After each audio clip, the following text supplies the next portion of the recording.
Hi viewers welcome to Telugu sports. ముందుగా ఈ video చూస్తున్న వాళ్ళందరికీ చిన్న రిక్వెస్ట్, ఐపీఎల్ 2025 పరంగా ఎలాంటి అప్డేట్స్ కావాలన్నా, weather report, toss report, playing 11 update, cricket పరంగా ఎలాంటి information up to date follow అవ్వాలనుకుంటున్నారా?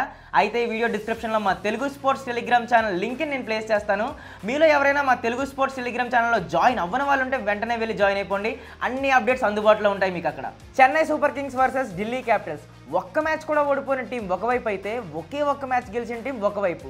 ఈ ఐపీఎల్కు ముందు ఢిల్లీ క్యాపిటల్స్పై ఎవరికి పెద్దగా అంచనాలు అయితే లేవు, కానీ ఎక్స్పెక్టేషన్స్ మించి 2 మ్యాచెస్ ఆడి 2 మ్యాచెస్లో కూడా గెలిచింది ఢిల్లీ క్యాపిటల్స్.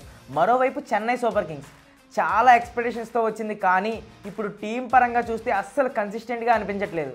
మెయిన్గా వాళ్ళ బ్యాటింగ్ ఎక్స్పోజ్ అయిపోయింది. ఒక టీమ్గా ఆడడానికి ఇబ్బంది పడుతున్నారు. అండ్ మరో విషయం, ధోని ఫ్యాక్టర్ కూడా వాళ్ళని చాలా ఇబ్బంది పడుతుందని చెప్పాలి. టీంకు అవసరమైనప్పుడు ధోని బ్యాటింగ్ రాకపోవడం విన్నింగ్ ఛాన్సెస్కి దెబ్బ కొడుతుంది.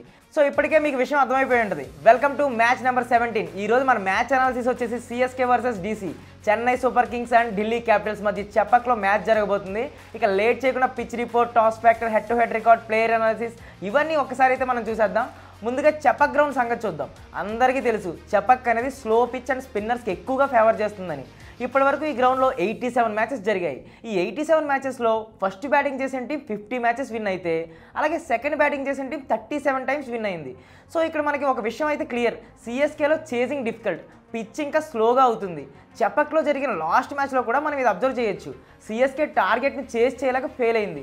సో టాస్ గెలిచిన టీం బ్యాటింగ్ చూస్ చేసుకుంటే బెస్ట్ ఆప్షన్ అని నేను చెప్తాను. అలాగే టాస్ గెలిచిన టీం 43 టైమ్స్ మ్యాచెస్ విన్ అయితే, టాస్ ఓడిపోయిన టీం అయితే 44 టైమ్స్ విన్ అయింది. ఇక్కడ పెద్ద డిఫరెన్స్ లేదు. టాస్ గెలిచినా ఓడినా మ్యాచ్ రిజల్ట్పై అంత ఎఫెక్ట్ అయితే చూపించదని అర్థమైపోతుంది.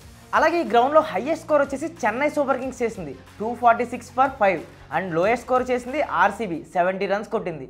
చెపక్లో బ్యాటింగ్ ఫస్ట్ చేసిన టీం యావరేజ్ స్కోర్ 164 రన్స్. ఇక్కడ మీకు యావరేజ్ రన్స్ పర్ వికెట్, అలాగే average runs per over stats కూడా ఇస్తున్నా. ఒక్కసారి చెక్ చేయండి, మీ ప్రిడిక్షన్కి ఇవి కూడా యూజ్ అవ్వచ్చు. సో మనం toss factor and pitch report కూడా రెండు అనలైజ్ చేసాం. ఇప్పుడు CSK and DC head to head record చూద్దాం. Chennai Super Kings and Delhi Capitals ఇప్పటి వరకు 30 టైమ్స్ ఫేస్ చేశాయి. అండ్ ఇందులో చెన్నై 19 టైమ్స్ విన్ అయితే, ఢిల్లీ 11 టైమ్స్ విన్ అయింది. ఇక్కడ మనం సిఎస్కే డామినేషన్ క్లియర్గా చూడొచ్చు. ఇక డీసీ మీద సిఎస్కే హైయెస్ట్ స్కోర్ వచ్చేసి 223 రన్స్ చేసింది, అండ్ లోయెస్ట్ స్కోర్ వచ్చేసి 110 రన్స్ చేసింది. అండ్ సిఎస్కే మీద డీసీ హైయెస్ట్ స్కోర్ వచ్చేసి 198 రన్స్, అండ్ అలాగే లోయెస్ట్ స్కోర్ వచ్చేసి 83 రన్స్. ఇక్కడ ఒక్కటి గమనించారా, ఇప్పటిదాకా జరిగిన 17 సీజన్స్లో 30 times CSK and DC compete అయ్యాయి. అండ్ ఒక్కసారి కూడా డీసీ 200 రన్స్ కొట్టలేకపోయింది. అలా ఉంది సిఎస్కే డామినేషన్. మరి ఈ మ్యాచ్తో అది తగ్గుతుందా లేదా అనేది చూడాలి. హెడ్ టు హెడ్ విషయం కూడా తేల్చేసాం. ఇప్పుడు ప్లేయింగ్ 11 విషయానికి వద్దాం. ఢిల్లీ క్యాపిటల్స్ విషయానికి వస్తే ఆడిన 2 మ్యాచెస్లో 2 విన్స్ వచ్చాయి. సో వాళ్ళకి ప్లేయింగ్ 11 పరంగా పెద్ద కంప్లైంట్స్ అయితే ఉండవు. ఈ 2 మ్యాచెస్లో ఆడించిన టీమే మోస్ట్లీ ఆడిస్తుందని నేను అనుకుంటున్నా. డీసీ ప్లేయింగ్ 11 ఒక్కసారి చూద్దాం. Jake Fraser, Faf du Plessis, Abhishek Porel, KL Rahul, Axar Patel, Stubbs, Vipraj Nigam, Mitchell Starc, Kuldeep Yadav, Mohit Sharma, Mukesh Sharma. Impact ప్లేయర్గా ఆశుతోష్ శర్మ వస్తాడు. ఇది ఫస్ట్ బౌలింగ్ చేస్తే సిచ్యువేషన్. అదే ఫస్ట్ బ్యాటింగ్ చేస్తే ఆశుతోష్ శర్మ డైరెక్ట్ ప్లేయింగ్ 11లోకి వస్తాడు. కుల్దీప్ యాదవ్ ఆర్ మోహిత్ శర్మ, ముఖేష్ శర్మ ఇలా ఎవరైనా ఇంపాక్ట్ బౌలర్గా ఆడే ఛాన్సెస్ ఉన్నాయి. చూసుకుంటే బ్యాటింగ్ పరంగా, బౌలింగ్ పరంగా పెద్ద కంప్లైంట్స్ అయితే ఏం లేవు ఢిల్లీ క్యాపిటల్స్కి. కేఎల్ రాహుల్ రావడం కూడా ఢిల్లీ క్యాపిటల్స్కి ప్లస్ అయిందని చెప్పొచ్చు. ఇప్పుడు చెన్నై సూపర్ కింగ్స్ విషయానికి వద్దాం. డెవాన్ కాన్వే లాంటి ప్లేయర్ను పట్టుకుని ఇంకా ప్లేయింగ్ 11లో ఇంక్లూడ్ చేయకపోవడం ఏంటో నాకైతే అర్థం కావట్లేదు. ఇక్కడ మనకి ఒక విషయం అయితే క్లియర్, చెన్నై సూపర్ కింగ్స్ బ్యాటింగ్లో స్ట్రగుల్ అవుతుంది. అలాంటప్పుడు రిలయబుల్ బ్యాటర్ అయిన కాన్వేని టీంలోకి తీసుకురాకపోతే ఎలా? అందులోనూ కాన్వే రికార్డ్ ఐపీఎల్లో సూపర్గా ఉంది. Almost 50 average and 141 strike rate ఉంది. సో ఎలాగైనా తనకి ప్లేయింగ్ 11లో ఇంక్లూడ్ చేసుకోవాలి. అప్పుడు టాప్ ఆర్డర్ సెట్ అవుతుంది. అంతెందుకు, సిఎస్కే క్యాప్టెన్ అన్నాడు రీసెంట్గా, ఏంటి మీరు ఇలా 1 డౌన్లో వస్తున్నారంటే నాకు ఓపెనింగ్కి వస్తున్నట్లే ఉంది, మా ఓపెనర్స్ ఎలాగో ఎర్లీగా అవుట్ అయిపోతారు కదా అని అనేసాడు. దీన్ని బట్టి సిఎస్కే టాప్ ఆర్డర్ సిచ్యువేషన్ అర్థం చేసుకోవచ్చు.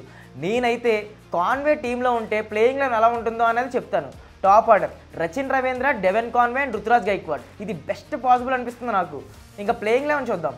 Rachin Ravindra, Devon Conway, Ruturaj Gaikwad, Shivam Dube, Vijay Shankar, Ravindra Jadeja, MS Dhoni, Ravichandran Ashwin, Noor Ahmad, Matheesha Pathirana, Khaleel Ahmed. ఇది సిఎస్కే ఫస్ట్ బ్యాటింగ్ చేస్తే సిచ్యువేషన్. ఒకవేళ ఫస్ట్ బౌలింగ్ చేస్తే Devon Conway or Shivam Dube ప్లేస్లో ముఖేష్ చౌదరిని ఇంపాక్ట్ బౌలర్గా తీసుకోవచ్చు. సిఎస్కే ప్రాబ్లమ్స్ పెద్దగా కనిపించినా చాలా సింపుల్ అని నా ఉద్దేశం. టాప్ ఆర్డర్ సెట్ అయితే అన్నీ సెట్ అవుతాయి. బౌలింగ్ పరంగా అశ్విన్ అండ్ రవీంద్ర జడేజా క్లిక్ అవ్వాల్సిన అవసరం ఉంది. వాళ్ళు ఫెయిల్ అవుతున్నా నూర్ అహ్మద్ సూపర్ ఫామ్తో కవర్ చేస్తున్నాడు. సో ఇదైతే CSK and DC match analysis. And ఈ మ్యాచ్కి నా ప్రిడిక్షన్ వచ్చి చెన్నై సూపర్ కింగ్స్. రెండు టీమ్స్లో ఢిల్లీ క్యాపిటల్స్ బలంగా అనిపిస్తున్నా చెపక్లో సిఎస్కే రికార్డ్ సూపర్గా ఉంటుంది అండ్ ఎందుకో వాళ్ళు గట్టి కంబ్యాక్ ఇస్తారనిపిస్తుంది. సో ఈ మ్యాచ్కు నేనైతే సిఎస్కే గెలుస్తుందని అనుకుంటున్నా. మీకు క్లియర్ ప్రిడిక్షన్ కావాలి అని అనుకుంటే మా Telugu sports Telegram channel link నేను డిస్క్రిప్షన్లో ప్లేస్ చేస్తాను. అక్కడ మీకు clear prediction, weather report, toss report, playing 11 update, అన్ని రకాల అప్డేట్స్ అందుబాటులో ఉంటాయి. ఇంకా ఎవరైనా జాయిన్ అవ్వని వాళ్ళు ఉంటే వెంటనే వెళ్ళి జాయిన్ అయిపోండి.